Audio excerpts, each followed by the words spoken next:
আসসালামু আলাইকুম ওয়া রাহমাতুল্লাহি ওয়া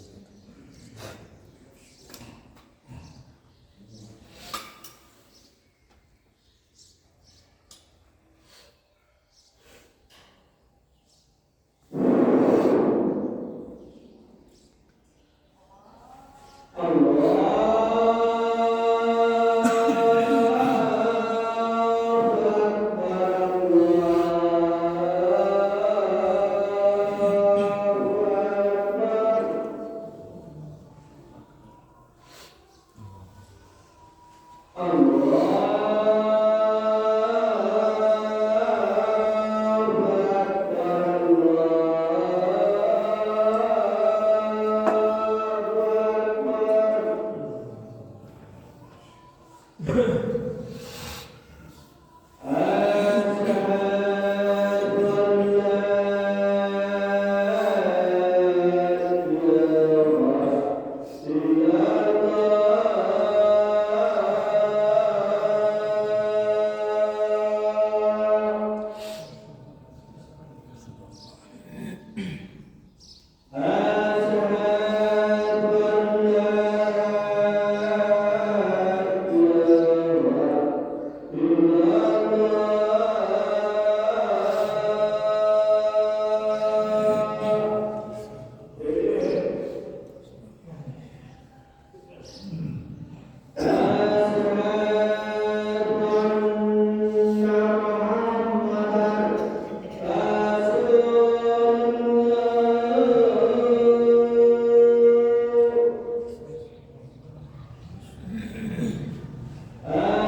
إن الحمد لله نحمده ونستعينه ونستغفره ونؤمن به ونتوكل عليه ونعوذ بالله من شرور أنفسنا ومن سيئات أعمالنا من يهده الله فلا مضل له ومن يضلله فلا هادي له وأشهد أن لا إله إلا الله وحده لا شريك له وأشهد أن محمدا عبده ورسوله فإن خير الحديث كتاب الله وخير الهدى هدى محمد صلى الله عليه وسلم وشر الأمور محدثاتها وكل محدثة بدعة وكل بدعة ضلالة وكل ضلالة في النار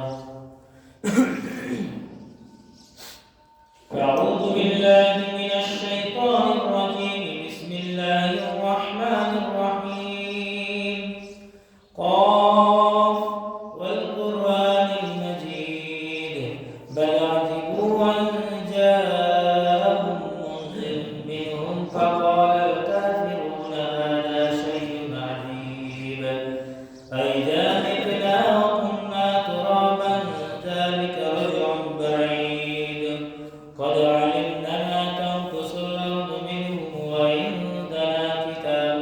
حفيظ.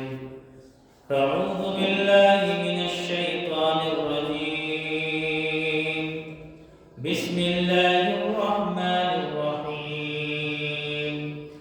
يا أيها الذين آمنوا كتب عليكم الصيام كما كتب على الذين من قبلكم لعلكم تتقون. يمحق الله الربا ويربي الصدقات. عن أبي هريرة رضي الله عنه قال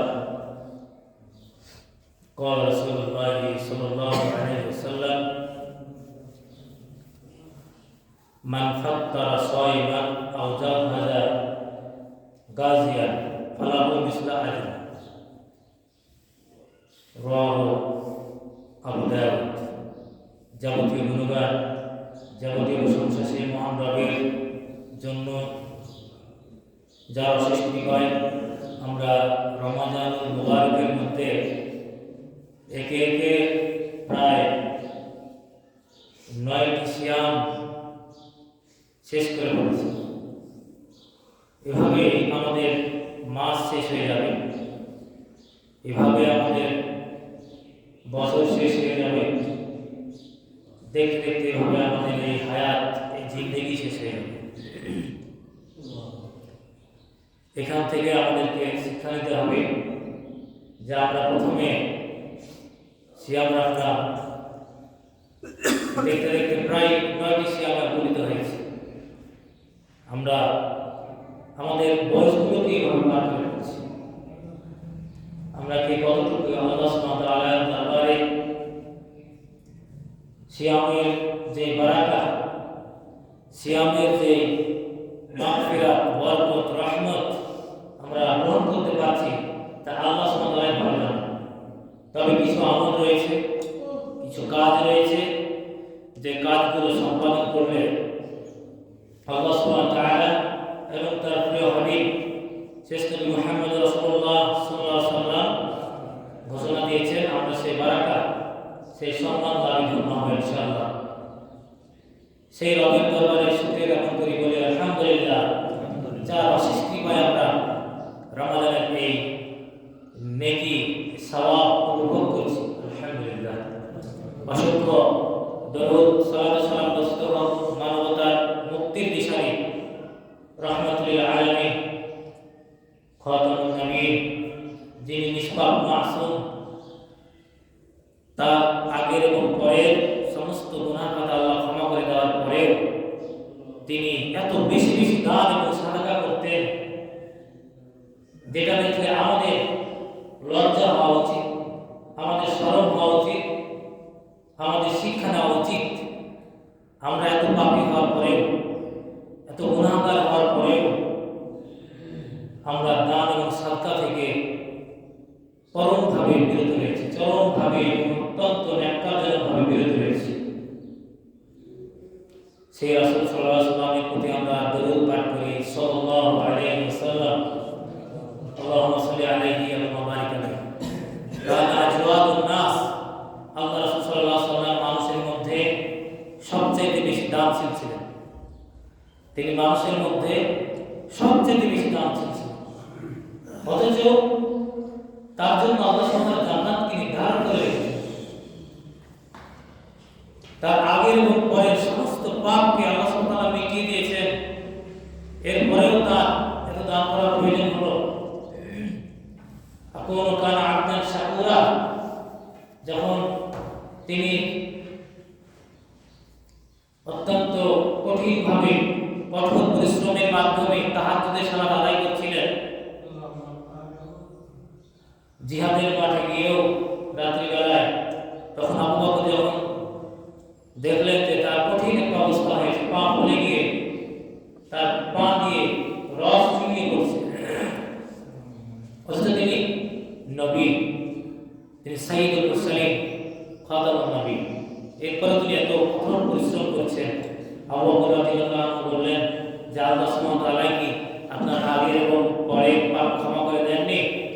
তখন তিনি কি বললেন যে কুনা আবদান শাকুরা, আমি কি আল্লাহ শুকরগুজারকারী বান্দা হব না? আমার তো আরো বেশি শুকরিয়া করা উচিত যে আল্লাহ সুবহানাহু ওয়া তাআলা আমাকে এতগুলো মানুষের মধ্য থেকে সৃষ্টি জগতে আদম আলাইহিস সালাম থেকে নিয়ে সৃষ্টি জগতের শেষ কিয়ামতের আগ পর্যন্ত যে জন্ম নেবে এবং মরবে সমস্ত মানুষের মধ্যে আমাকে শ্রেষ্ঠ করে তিনি সৃষ্টি করেছেন, তিনি মর্যাদা দিয়েছেন। কেন আমি তার শুকরিয়া করব না? তো তারপরে আল্লাহ সুবহানাহু ওয়া তাআলা তাকে ক্ষমা করে দিয়েছেন, এরপরে তিনি শুকরিয়া জ্ঞাপন করছেন, কত ইবাদত করছেন, কঠোর পরিশ্রম করছেন।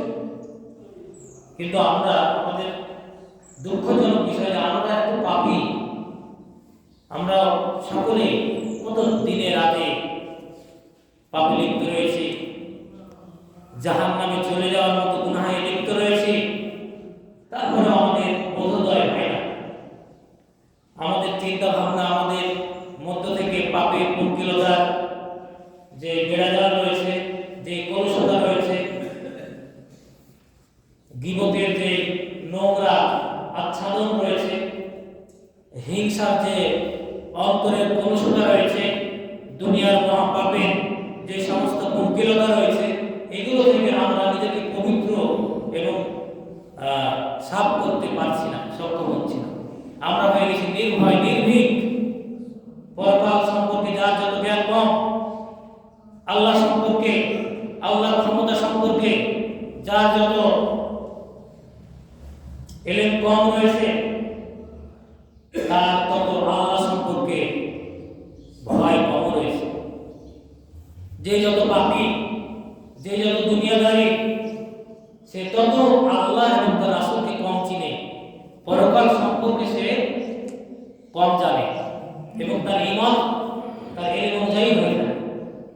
সম্মানিত উপস্থিতি, আমরা অবশ্যই নির্ভীক না হয়ে, আল্লাহর ভয়ে ভীত হয়ে, তার জান্নাতের যে আশা আমাদেরকে দিয়েছেন সেই আশায় উজ্জীবিত হয়ে তার ইবাদতে রত হই।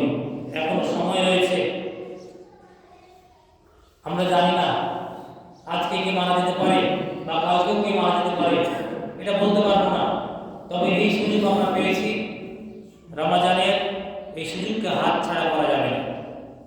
রমজানের আল্লাহ সুবহানাহু ওয়া তাআলা এই রমজান মাসকে নাযিল করেছেন, এই রমজানের সিয়ামকে ফরজ করেছেন। একটা কথা তিনি বলেছেন যে লাআল্লাকুম তাত্তাকুন, যাতে তোমরা আল্লাহ ভীতি অর্জন করতে পারো। আল্লাহ ভীতি এমন একটা গুণ, মুত্তাকি যারা আল্লাহ ভীতি অর্জন করে এবং সেই লেভেলে স্তরে পৌঁছতে পারে, তারাকে বলা হয় মুত্তাকি। যেভাবে যারা ইসলাম গ্রহণ করে তারাকে বলা হয় মুসলিম, সেভাবে যারা ঈমানদার হয় তারাকে বলা হয় মুমিন, সেভাবে যারা তাকওয়া অর্জন করে তারাকে বলা হয় মুত্তাকি। এটা মুসলমান জীবনে, ঈমানি জিন্দেগিতে, ইসলামী জিন্দেগিতে, এই মুসলমানদের জীবনে সবচেয়ে বড় একটি লেভেল, বড় একটি স্তর। এই স্তরে যারা পৌঁছতে আমরা সক্ষম হচ্ছি না, তাদের সফলতা অনিশ্চিত।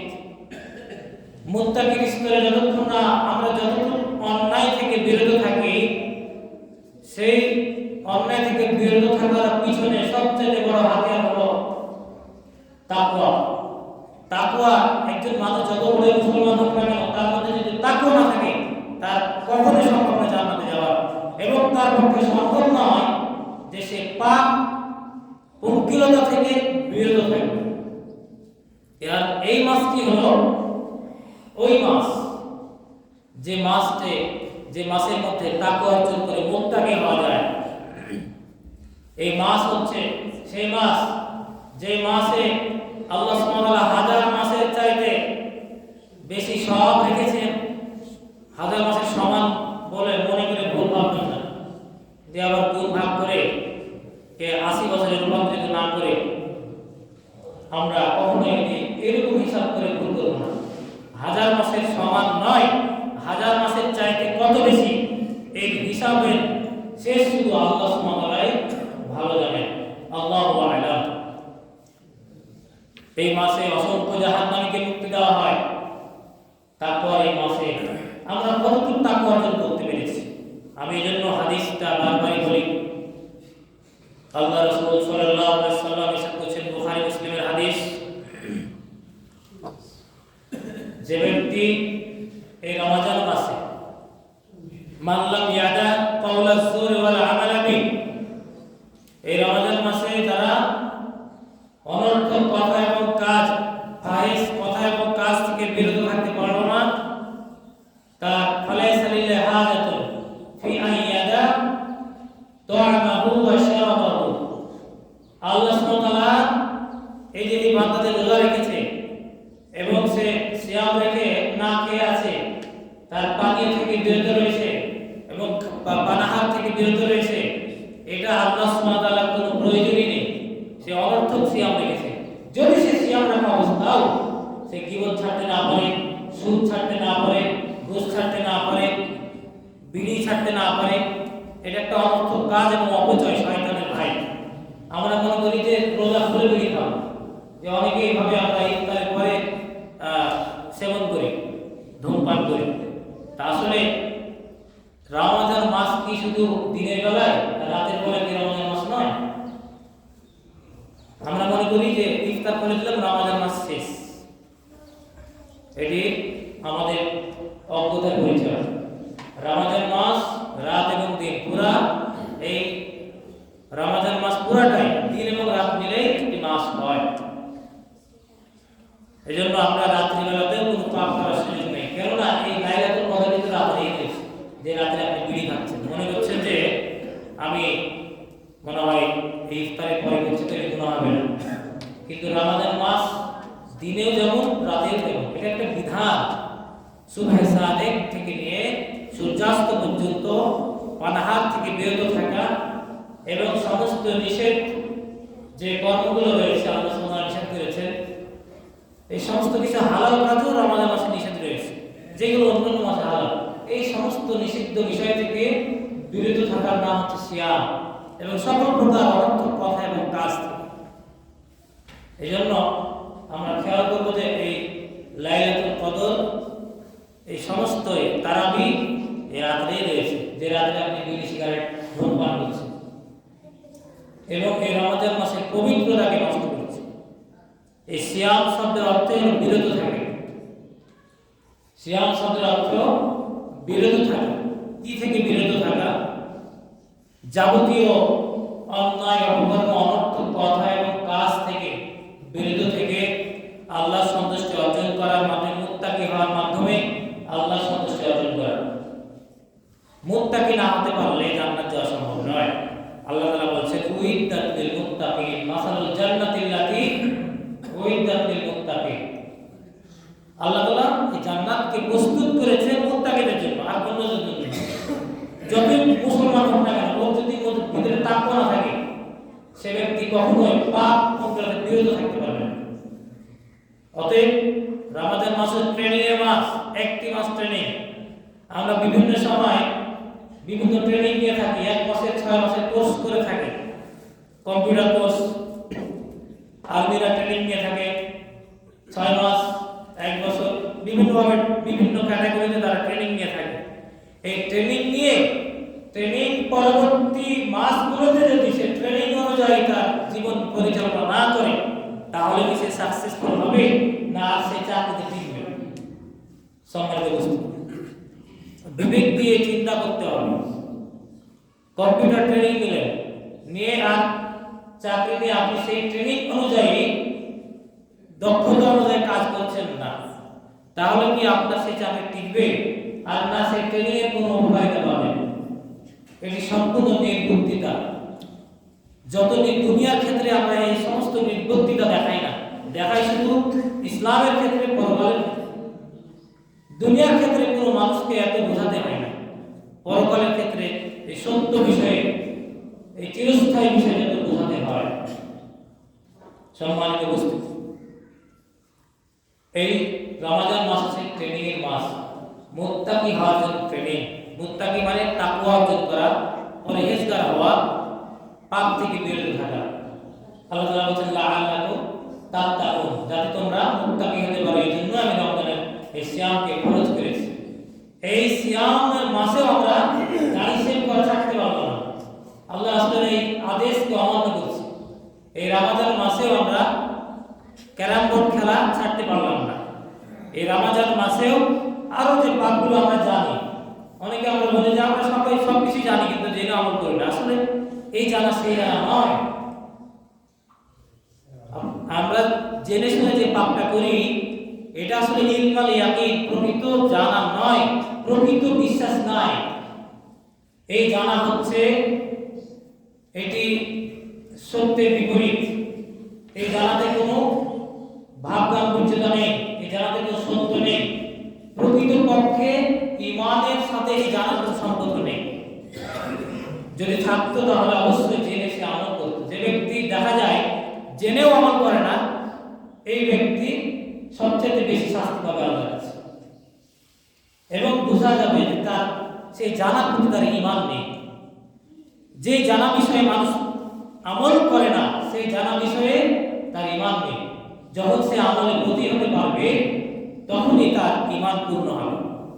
এজন্য ফেরাউন, হামান, কারুন আরো অনেক মানুষ অনেক কিছু জানত, কিন্তু সে আমল না করার কারণে সেই জানা তাদের ঈমানে পর্যবেসিত হয়নি।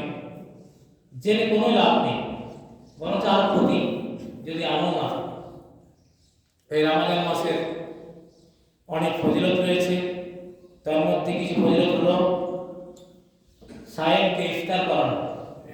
যে হাদিসটা পাঠ করেছি, আল্লাহ রাসূল সাল্লাল্লাহু আলাইহি ওয়াসাল্লাম ইরশাদ করছেন যে মান ফাত্তারা সায়মান, যে ব্যক্তি কোনো রোজাদারকে রোজা করাবে, আও জাহাজা গাজিয়া, অথবা কোনো গাজীকে মানে কোনো সৈনিককে অস্ত্র শস্ত্র দিয়ে, সম্পদ টাকা পয়সা আর যা কিছু লাগে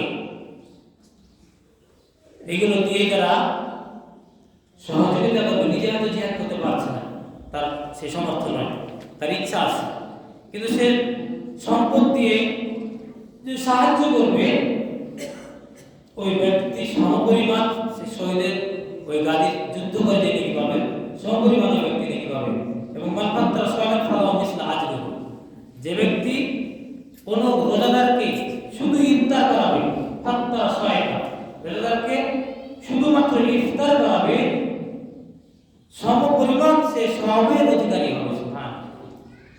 শুধু কয়েকটা খেজুর আর পানি দিয়ে কারো ইফতারের ব্যবস্থা করলেন, তাহলে আপনি ডাবল সিয়ামের রোজা আপনি কি পেয়ে গেলেন।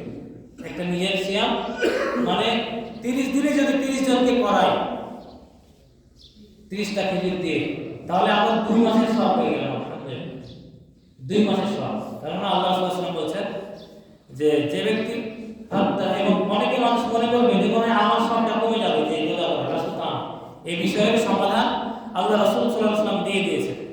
তিনি বলছেন মান ফাত্তারা সায়মান কানা লাহু মিসলা আজরুহু গায়রা ফাইন্নাহু লা ইয়ানকুসু শাইউন সায়ম। যে ব্যক্তি মানুষকে সিয়াম করাবে মানে ইফতার খাওয়াবে, ইফতার করার ব্যবস্থা করবে, সে তার সমপরিমাণ সওয়াব পাবে, ভালো মিসলা আজরু।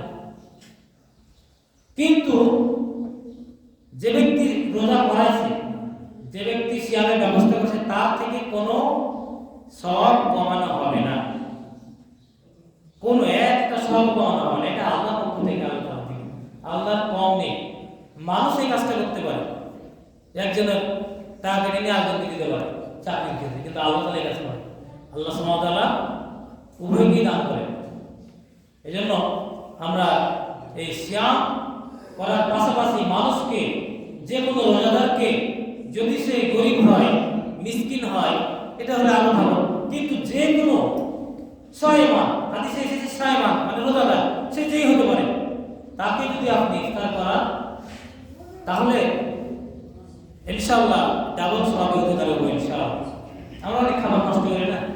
একটা মানুষ ইফতার করতে কতটুকু খাবার লাগে, এজন্য যে কোনো মিসকিন, যে কোনো মানুষ, যে কোনো রোজাদারকে নিয়ে গিয়ে বাড়িতে ইফতার করে দিলেন, ব্যবস্থা করে দিলেন, কিন্তু হয়ে গেল একটা পূর্ণ ফরজ রোজার সমান সে সওয়াব হয়ে গেল। আলহামদুলিল্লাহ।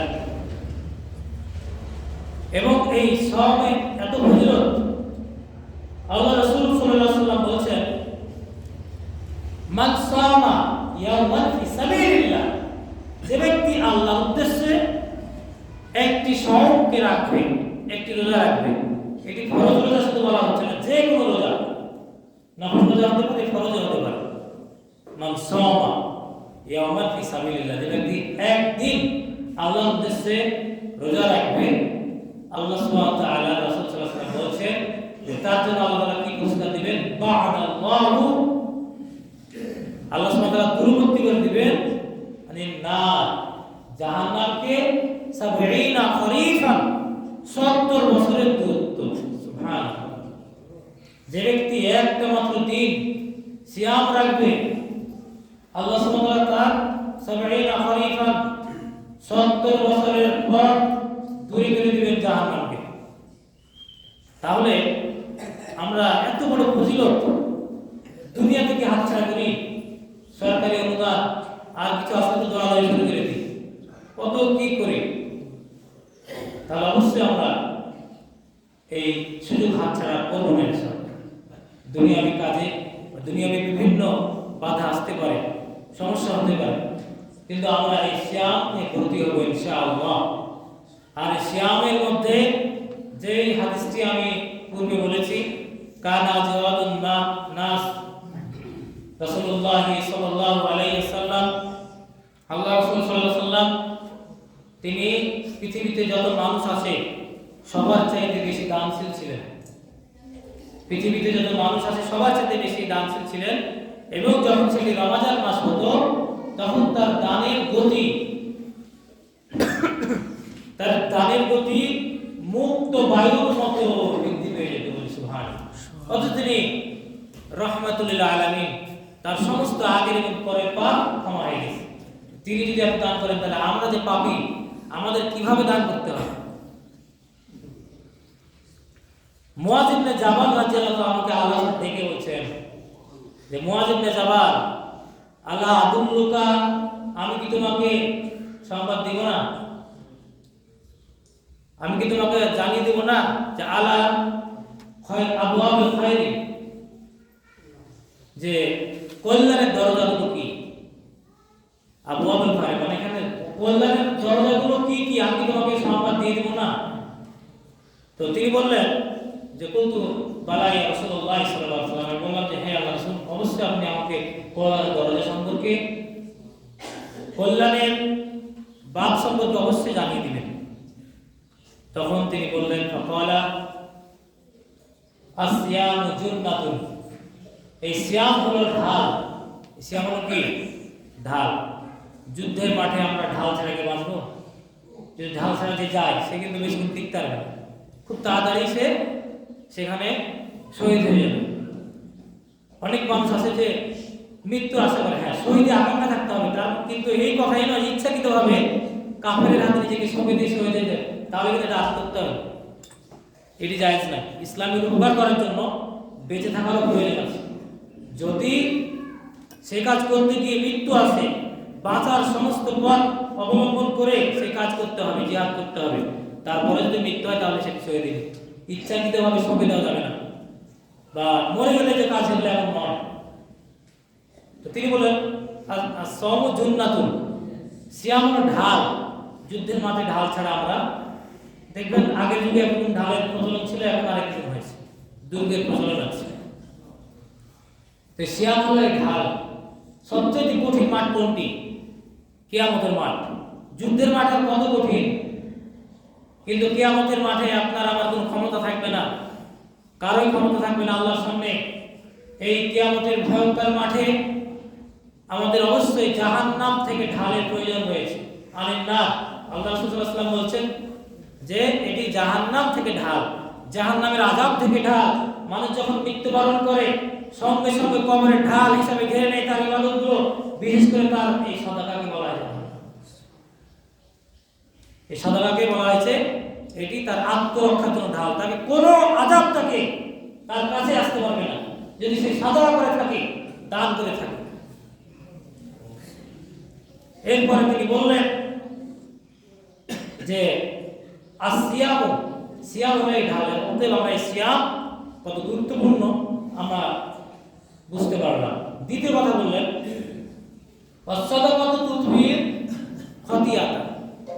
আর দান এবং সদকা এমন একটি কাজ, এমন একটি ইবাদত যে তোমার সমস্ত গুনাহকে মিটিয়ে দিবে। কিভাবে মিটাবে? কামা ইতফিউল মাউন নার, যেভাবে পানি দিয়ে আগুন নিভে যায়, পানির মাধ্যমে আগুন কি সঙ্গে সঙ্গে নিভে যায়, সেভাবে দান এবং সদকার মাধ্যমে মানুষের যে গুনাহ রয়েছে, পাপ পঙ্কিলতা রয়েছে, এগুলো নিভে যায়। পাপ মানে কিন্তু আগুন, পাপ মানে কি আগুন। কারণ এই পাপের কারণে আপনাকে আমাকে আগুনে পোড়াবে। জাহান্নাম কিন্তু আগুন দিয়ে শাস্তি আছে, বরফ দিয়ে শাস্তি আছে, বিভিন্ন শাস্তির ধরন আছে, কিন্তু আগুনের শাস্তিটা সবচেয়ে জটিল। আগুনের কথাটা বেশি বলা হয়েছে। তো আল্লাহ রাসূল সাল্লাল্লাহু আলাইহি ওয়াসাল্লাম বলছেন as-সাদাকাতু ইতফিউ কামা তুতফিউ মাউন নার, যেভাবে মানুষের পানির মাধ্যমে আগুন নিভিয়ে যায়, সাদাকার মাধ্যমে, দানের মাধ্যমে মানুষের গুনাহ খাতা মিটে যাবে। আল্লাহ যেন আমাদেরকে বেশি বেশি সাদাকা করার মাধ্যমে আমাদের পরকালে আমাদের এই পাপ পঙ্কিলতাকে মিটিয়ে দেন বলে আল্লাহুম্মা আমিন, এবং আমাদের মুক্তি যেন নিশ্চিত হয় আল্লাহুম্মা আমিন। এরকমই আরেকটি হাদিস রয়েছে, উমামা বাহিনী রাদিয়াল্লাহু আনহু বর্ণনা করছেন যে আল্লাহ রাসূল সাল্লাল্লাহু আলাইহি ওয়াসাল্লামকে আমি জিজ্ঞেস করলাম যে ইয়া রাসূলুল্লাহ সাল্লাল্লাহু আলাইহি ওয়াসাল্লাম মুরনি বিআমালিন, আপনি আমাকে এমন একটা আমল বলে দিন, আমাকে উপদেশ দিন যে আমি একটা আমল করব। তিনি বললেন আলাইকা বিস-সাওম ফাইন্নাহু লা ইদলা লাহু, তুমি রোজা রাখো, এই রোজা, এই সিয়াম এর সমতুল্য আর কোন কাজ নেই। তিনি পরবর্তীতে বললেন, দ্বিতীয়বার বললেন ইয়া রাসূলুল্লাহ সাল্লাল্লাহু আলাইহি ওয়াসাল্লাম মুরনি বিআমালিন, এরপর আরেকটি আমাকে আমলের কথা বলুন যে আমলটি আমি করব। তিনি আবারও বললেন যে আলাইকা বিস-সাওম ফাইন্নাহু লা ইদলা লাহু। তিনি দ্বিতীয়বারও আগের কথার পুনরাবৃত্তি করে বললেন যে তুমি সিয়াম রাখো, রোজা রাখো, কারণ এই সিয়ামের সমতুল্য কোনো ইবাদত হয় না। সুবহান, যে সিয়ামকেই শুধু বলা হয়েছে আর সিয়াম জুন্নাতুন, এটি ঢাল, অন্য কোনো ইবাদতের কথা বলেন। যদিও অন্য ইবাদতও কবরে মানুষের আমলগুলো ঘিরে নিবে, তার কাছে যেন শাস্তি পৌঁছতে না হয়। সম্মানিত উপস্থিতি, তৃতীয়বারে যখন উমামা বাহিনী রাদিয়াল্লাহু তাআলা আনহু জিজ্ঞাসা করলেন যে হে আল্লাহ রাসূল সাল্লাল্লাহু আলাইহি ওয়াসাল্লাম আমাকে মুরনি বিআমালিন, আমাকে আমলের উপদেশ দান করুন, তিনি তৃতীয়বার একই কথা বললেন এবং তিনি একটি কথা, শেষ কথা বলে দিলেন যে আলাইকা বিস-সাওম, তুমি সিয়াম রাখো। একই কথা তিনি বারবার বললেন। তৃতীয়বার তিনি আগে এবং তৃতীয়বার পুনরাবৃত্তি করে বললেন যে আলাইকা বিস-সাওম ফাইন্নাহু লা মিসলা লাহু। তিনি শেষ কথা বলে দিলেন যে না, তুমি সিয়াম রাখো। এই সিয়াম এমন একটি ইবাদত যে ইবাদতের মানে অনুরূপ, এই ইবাদতের সাথে মানে উদাহরণ দেওয়া যায় এরকম কোন ইবাদত নেই। তিনি তিনবার একই কথা বলেন।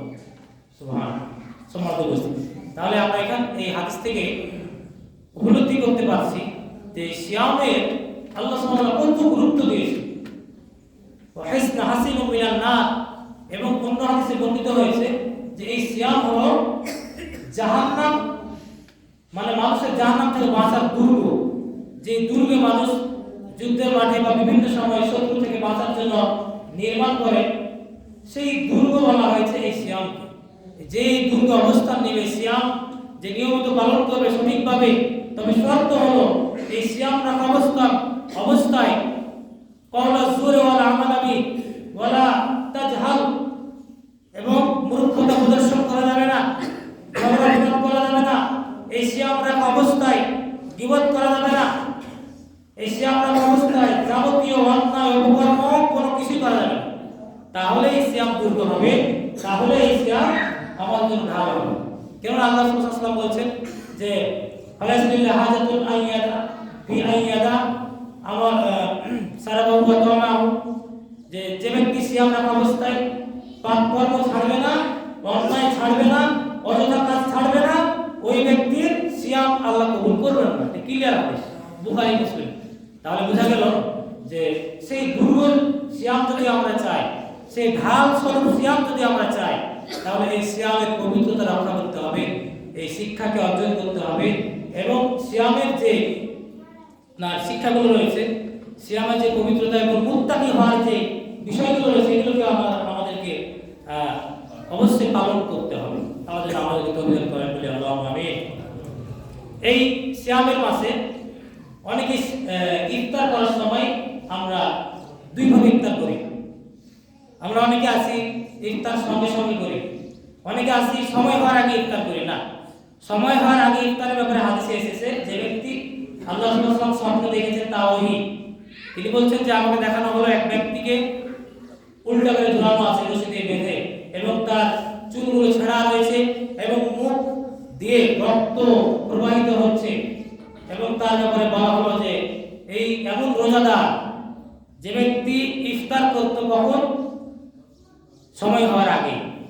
এজন্য এদের মধ্যে পড়ে যায় তারা যারা রোজা করে। যদি রোজা করার পরেও সময়ের পূর্বে ইফতার করার শাস্তি এই হয়, তাহলে যারা রোজা দিনের বেলায় 100 বার করে ইফতার করে, 3 বার করে ইফতার করে দিনের বেলায়, তাদের কি পরিণতি হবে? তাদের পরিণতি আরো ভয়াবহ। এখান থেকে বোঝা যায়, আরেকটি হাদিস রয়েছে যে আল্লাহ সাল্লাল্লাহু আলাইহি ওয়াসাল্লাম বলছেন, এটিও বুখারী এবং মুসলিমের হাদিস, তোমরা তাড়াতাড়ি ইফতার করো। মা ইয়াজালুন নাসু বিখাইরিন, মানুষ ততদিন কল্যাণের মধ্যে থাকবে। মা আযালুল ফিতর, যতদিন তারা তাড়াতাড়ি ইফতার করবে। তাড়াতাড়ি বলতে সময়ের আগে নয়, ইফতারের সাথে সংশ্লিষ্ট শব্দটাই হলো সময় হওয়া। সূর্য ডোবার সঙ্গে সঙ্গে 1 সেকেন্ড 1 মিনিট ইচ্ছাকৃতভাবে দেরি করা যাবে না। কিন্তু দুঃখজনক বিষয়, আজকে আমাদের দেশে, আমাদের সমাজে আজকে দেখা যায় সঠিক সময়ের সাথে আরো 3 মিনিট যোগ করা হয়েছে, যেটি সম্পূর্ণ ইহুদি এবং খ্রিস্টানদের চরিত্র। কেননা ইহুদি এবং খ্রিস্টান আমাদের মধ্যে প্রবেশ করেছে, যা আমরা বিভিন্ন খবর এবং সংবাদ মাধ্যমে বুঝতে পারছি। হুজুর সেজে, মাওলানা সেজে মসজিদে তারা বক্তব্য দিয়ে বেড়াচ্ছে, তারা বিভিন্ন ওয়াজ মাহফিল করছে। কিছুদিন পূর্বে ফরিদপুরে দেখা গেল 2 জন খ্রিস্টান ধরা পড়েছে, কিন্তু সেই মসজিদের ইমাম। এই লোকগুলো কি করবে? এরা তো ইহুদি এবং খ্রিস্টান। এর পূর্বে পাকিস্তানে ধরা পড়েছিল, আরো ঢাকাতে ধরা পড়েছিল। আমরা সব খবর দেখেছি যে এরা বিভিন্ন, দেখবেন যে মাযহাবী মসজিদগুলো যারা অবস্থান করে ওখানে জায়গা পায় এবং তাদেরকে তারা পদভ্রষ্ট করে। এরা কিন্তু আসলে মুসলমান নয়, এটা আমরা হাতে নাতে দেখেছি, নিজের চোখে দেখেছি।